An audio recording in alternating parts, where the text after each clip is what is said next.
ETF index mutual funds నేర్చుకుని stock మార్కెట్లో రాణించాలనుకుంటున్నారా? వెంటనే ఈ నెంబర్కి కాల్ చేయండి.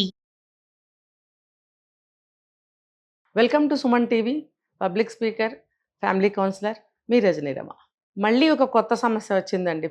ప్రపంచంలో ఇప్పుడు సాఫ్ట్వేర్ ఉద్యోగాలే బాగా నడుస్తున్నాయి. నెక్స్ట్ ఏఐ కూడా అనుకోండి. ఈ సాఫ్ట్వేర్ ఉద్యోగాలు వచ్చిన తర్వాత పెళ్ళిళ్ళు చేసుకోవాలన్నా, గర్భం దాల్చాలన్నా, పిల్లల్ని కనాలన్నా, పిల్లల్ని పెంచాలన్నా ఎంత కఠినతరం అయ్యాయో, ఎంత కష్టమవుతుందో చూస్తుంటే అర్థమవుతుంది. ఇక్కడ మనకి అమెరికాలో ఒహాయో అనే ఒక ప్లేస్లో, ఒక స్టేట్లో ఒక గర్భిణీ స్త్రీ తనకి వర్క్ ఫ్రమ్ హోమ్ కావాలి అని చెప్పి రిక్వెస్ట్ చేసింది కంపెనీ వాళ్ళని. ఎందుకు అనంటే అడ్వాన్స్ మంత్స్ కాబట్టి తిరగలేను, నేను ఇంట్లో నుంచి వర్క్ చేస్తాను అని అన్నప్పుడు ఆ కంపెనీ వాళ్ళు తిరస్కరించడం జరిగింది. ఇప్పుడు ఒక 4 నెలల వరకు కూడా తేలిగ్గానే ఉంటుంది ఎంతో కొంత. అంటే మనకి గర్భం అనేది పెద్ద సైజులో పెరగదు కాబట్టి ఇన్కన్వీనియంట్గా ఉండదు, కానీ లోపల సిక్నెస్ అయితే ఉంటుంది. ఈ మంత్స్ పెరిగే కొద్దీ ఆ గర్భం అడ్డం వచ్చి కూర్చోలేక, జర్నీ చేయలేక అవస్థగా ఉంటుంది. పడుకున్నా అనీజీగానే ఉంటుంది, కూర్చున్నా అనీజీగానే ఉంటుంది. ఏమి చేయాలనిపించదు. డ్రౌజీనెస్, గిడ్డీనెస్, తనకి వామిటింగ్ సెన్సేషన్స్, వామిటింగ్స్ అవ్వడము, ఫుడ్ సహించకపోవడము. ఇంట్లో ఎవరైనా ఉంటే పెద్దవాళ్ళు చేసి పెడితే ఓకే, లేదు వాళ్ళకి వాళ్ళే చేసుకుని తినాలంటే ఓపిక ఉండదు, చేసుకోవాలనిపించదు, ఆ స్మెల్స్ గిట్టవు. దీనివల్ల ఏమవుతుందంటే హెల్త్ డౌన్ అవుతూ ఉంటుంది. సో దీనివల్ల వాళ్ళు వర్క్ అయితే చేయాలి కంపల్సరీ.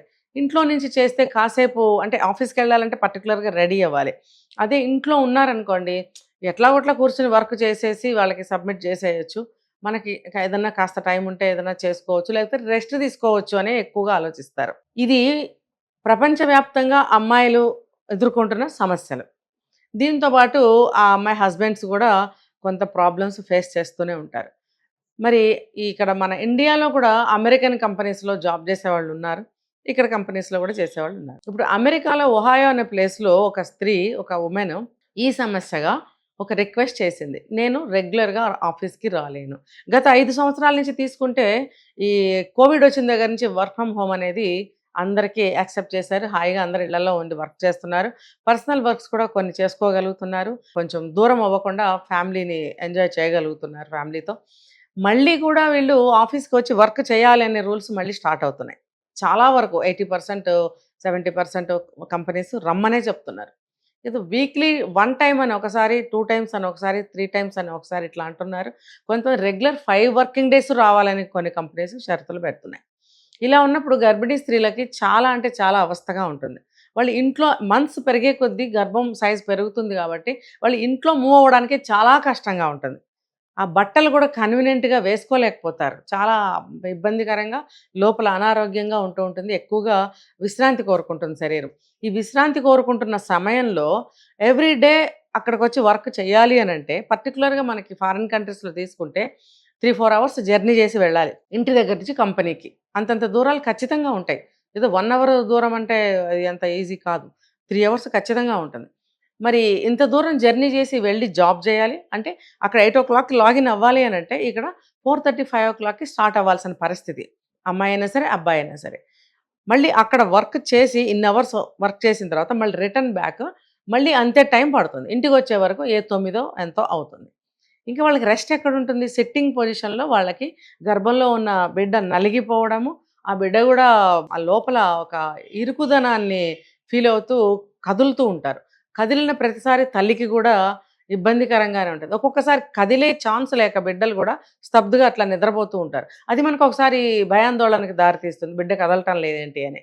ఇలా భయాందోళనకి గురవడం వల్ల అమ్మాయిల్లో బీపీలు పెరగడము, తర్వాత ఆందోళన పెరగడము, టెన్షన్స్ పెరగడము లాంటివి కూడా జరుగుతూ ఉంటాయి. కాబట్టి ఈ ఉమెన్స్కి వర్క్ ఫ్రమ్ హోము రిక్వెస్ట్ చేసినప్పుడు ఇవ్వటం అనేది మంచి పద్ధతి. లేదు, ఒక 5 మంత్స్ వరకు రండి, అక్కడి నుంచి వర్క్ ఫ్రమ్ హోమ్ తీసుకోండి. తర్వాత డెలివరీ టైంకి వాళ్ళ వాళ్ళ కండిషన్స్ ప్రకారం లీవ్లు ఎన్ని ఇస్తారో అన్నీ ఇస్తున్నారు. ఇంకా ఆఫ్టర్ డెలివరీ కూడా ఎక్కువ సెలవులు ఇవ్వటం లేదు. ఒకప్పుడు ఒక 6 మంత్స్ తీసుకోవచ్చు అనే టాక్ ఉండింది. ఇప్పుడు అట్లా కాదు. నువ్వు ఇప్పుడు సెలవు తీసుకుంటే తర్వాత నీకు అసలు లీవులు లేకుండా కంటిన్యూ వర్క్ చేయాలి అనే స్థితి కూడా వస్తుందట. అలా ఉన్నప్పుడు అమ్మాయిలకి బిడ్డ పుట్టిన తర్వాత కూడా కష్టమే అవుతుంది.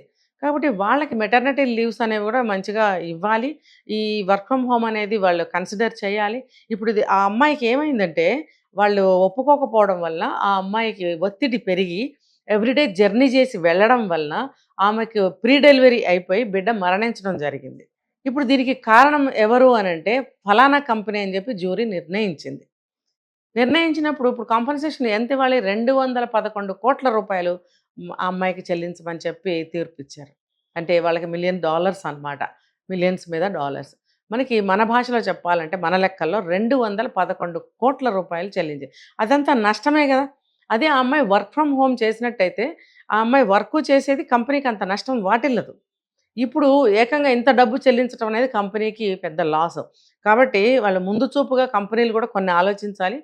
మరి ఆలోచించలేదు. ఇంత నష్టం జరిగింది కాబట్టి ఇది మిగతా దేశాల మీద కూడా ఎఫెక్ట్ పడవచ్చు. మిగతా అన్ని దేశాల్లో కూడా ఇది చర్చనీయాంశం అయిపోయింది ఇప్పుడు. కాబట్టి త్వరగా మేల్కొని మన మన ఇక్కడ ఇండియాలో వర్కింగ్ లేడీస్‌కి కంపెనీస్ కొన్ని కొన్ని ఫెసిలిటీస్ ఇవ్వడం అనేది మంచి పద్ధతి. లేదంటే మూర్ఖత్వంగా ప్రవర్తిస్తే తర్వాత వాళ్ళే నష్టపోవాల్సొస్తుంది. కాంపెన్సేషన్స్ ఇవ్వాల్సొస్తుంది. ఇప్పుడు చూడండి అక్కడ కాబట్టి కోట్ల రూపాయలు. ఇప్పుడు మనకి గూడా అంతే కాంపెన్సేషన్ వస్తుంది. మన లెక్కల్లో చెప్పుకున్నాం గదా! ఇది. అంత కాకపోయినా కొంత తక్కువలో అయినా సరే కంపెనీకి నష్టాలు తప్పవు. కాబట్టి అలాంటి నిర్ణయాలు తీసుకోకుండా మన దేశంలో ఉన్న కంపెనీలు గూడా స్త్రీని గౌరవించే దేశం మనది. కాబట్టి ప్రెగ్నెన్సీ టైమ్ అంటే చాలా పవిత్రమైన పీరియడ్ అది. ఆమెకి రెస్ట్ ఇవ్వాలి. ఆమెతో అంత వర్క్ చేయించకూడదు. కొంత వర్క్ ఫ్రమ్ హోమ్ అలౌ చేయాలి అని చర్చలు జరుగుతున్నాయి కాబట్టి ప్రెగ్నెంట్‌గా ఉన్న అమ్మాయిలు కూడా మీరు కూడా భయపడొద్దు. రిక్వెస్ట్ పెట్టండి. మీ రిక్వైర్మెంట్ ఉన్నప్పుడు మీరు నాకు రెస్ట్ కావాలి, ఇంటి దగ్గర నుంచి వర్క్ చేస్తాను అని మీరు కూడా రిక్వెస్ట్ పెట్టాలి. పెట్టకపోతే డిమాండ్ లేకపోతే అవతల వాళ్ళకి కూడా అర్థం కాదు. కాబట్టి మీకు అటువంటి పరిస్థితి వచ్చినప్పుడు ఖచ్చితంగా మీరు డిమాండ్ పెట్టండి.